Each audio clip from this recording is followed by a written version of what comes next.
কক্সবাজারের চকরিয়া এলাকায় এক প্রবাসীর বাড়িতে ডাকাতির ঘটনায় বিএনপি ও যুবদলের ৩ নেতাকর্মীকে গ্রেপ্তার করেছে পুলিশ। রোববার ভোরে অভিযান চালিয়ে তাদের আটক করা হয়। গ্রেপ্তার ব্যক্তিরা হলেন চকরিয়া পৌরসভার ৫ নম্বর ওয়ার্ড বিএনপির জ্যেষ্ঠ সহসভাপতি মোহাম্মদ নয়ন চৌধুরী, ৫ নম্বর ওয়ার্ড যুবদলের সাধারণ সম্পাদক মোহাম্মদ ইসমাইল ও বিএনপি কর্মী মোহাম্মদ হানিফ। রেমিটেন্স যোদ্ধাদের ঢাকায় বিশেষ ছাড়ে রেডি ফ্ল্যাট দিচ্ছে শতভাগ বিশ্বস্ত ও নির্ভরযোগ্য প্রতিষ্ঠান প্রবাসীর সিটি। চকরিয়া পৌরসভা যুবদলের সাধারণ সম্পাদক মনোহর আলম গণমাধ্যমকে গ্রেপ্তার নেতাদের পদবি নিশ্চিত করেছেন। চকরিয়া থানার পুলিশ জানায়, শুক্রবার দিবাগত রাত ২:৩০টার দিকে বাটাখালী এলাকার প্রবাসী সীমান্ত দাসের বাড়িতে ৬ সদস্যের একটি ডাকাত দল প্রবেশ করে। দারোয়ান রবি দাসকে ছুরিকাঘাত করে জিম্মি করে ডাকাতরা।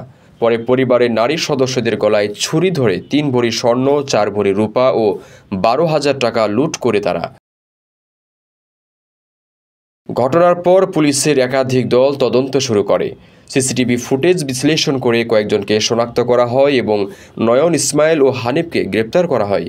নয়নের স্বীকারোক্তি অনুযায়ী তার শয়নকক্ষের ফ্রিজের পেছনে লুকিয়ে রাখা ১০,৫০০ টাকা উদ্ধার করা হয়।